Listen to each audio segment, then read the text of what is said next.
Avant que tu ne sois formé dans le ventre de ta mère, il te connaissait déjà. Il a mis le souffle de vie, il a mis son sang, il a donné tous ses organes, il t'a créé toutes choses. Quelle est cette maladie que tu penses que Dieu ne peut pas guérir?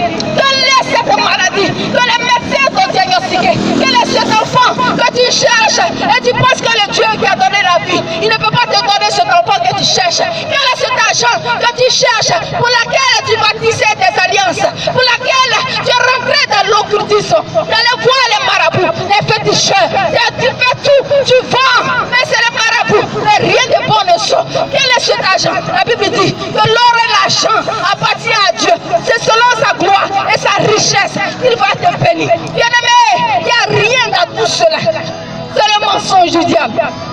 C'est le mensonge du diable. La Bible déclare qu'au commencement, Dieu a créé l'homme et il a béni. Cette bénédiction, elle est encore là. Personne ne peut l'enlever. C'est à toi, enfant de Dieu, de reprendre ta place et de te positionner afin que tu puisses avoir accès à la bénédiction de Dieu. Si la bénédiction de Dieu est là, elle n'a pas changé. C'est pourquoi maintenant, ne te laisse pas distraire par les choses de ce monde. Ne te laisse pas distraire par le désir de ton cœur. Parce que le désir de ton cœur va te détruire. Mais le désir de l'esprit, c'est la vie. La vie est la vie en abondance. Bien-aimé, toute chose a été créée par Dieu. Toutes les bénédictions sont encore là. Ils sont encore là. Et la Bible déclare que la bénédiction de Dieu, elle n'est suivie d'aucun chagrin. Quand Dieu te bénit, quand ce que tu fais vient de Dieu, cela réussit, cela prospère. Tu vas de gloire en gloire. Tu es élevé de la boue. Et Dieu te fait asseoir à la table de gloire. Mais quand cela vient du diable, c'est le diable qui te donne. Il dit donne-moi ton enfant, il dit donne-moi ta mère, donne-moi ta tante, donne-moi ton frère, donne-moi le poulet, donne-moi chien, donne-moi cela. Il te demande toutes choses, mais c'est gratuit en Jésus-Christ, parce qu'il a payé le prix. Il dit, vous avez reçu gratuitement, donnez gratuitement. Tu as reçu gratuitement le don de Dieu, la faveur de Dieu, la grâce de Dieu. Il a payé le prix. Pour toi, pourquoi tu te laisses distraire? La Bible déclare que tu es l'héritier de Dieu. Tu es un sacerdoce royal. Tu es la race élue. Tu es choisi de Dieu. Avant même que tu ne sois formé, il te connaissait et il a formulé les projets de paix. Non pas de malheur, mais le diable te prend. Il dit allons, on va tisser des alliances. Allons dans l'occultisme, dans la sorcellerie, dans toute forme de ruse, l'escroquerie, le vol, la tricherie, le mensonge. Bien-aimé, ce matin, ce n'est pas un jugement, mais je viens t'exhorter pour te dire, il y a un Dieu véritable. Pour te dire, il y a un Dieu qui a payé le prix.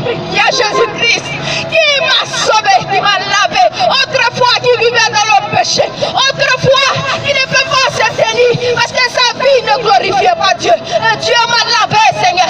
Bien-aimé, tu peux encore prendre la ferme résolution parce que le royaume des cieux est proche. Toutes ces choses vont passer. Tout ce que tu vois aujourd'hui, il est bien beau d'avoir une belle maison. Parce que tant qu'on vit, on a besoin de cette maison pour y vivre. Tant qu'on vit, la voiture est une nécessité. Mais toutes ces choses, que tes affaires, ton travail, ne soient pas ton idole.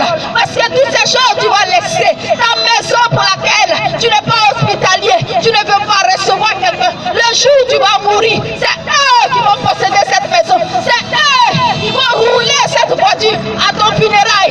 Ils vont rouler, ils vont aller, ils vont revenir. Mais Jésus, si tu l'attrapais bien, si tu persévères, la Bible dit, persévérer dans la foi. Persévérer dans la foi. Si tu persévères, tu es patient en Jésus-Christ et tu obéis, tu marches dans l'obéissance de la parole de Dieu. À la fin, c'est la gloire. À la fin, c'est la bénédiction. À la fin, c'est la joie, c'est l'élévation. C'est la réussite. Tu es la tête, non pas la queue. Mais si le diable, au début, si le diable te donne tout le quartier est en vue, un coup, à la fin, c'est triste. À la fin, c'est les pleurs, c'est les larmes, c'est les sommeils troublés, c'est les persécutions, c'est les tribulations avec le diable. C'est pourquoi, enfant de Dieu, fais le bon choix. Fais le bon choix.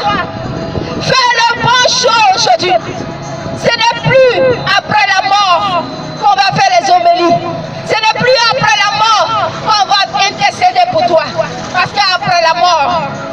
jugement. C'est maintenant que tu vis. Tu dois prendre la ferme résolution d'accepter Jésus-Christ comme Seigneur et Sauveur.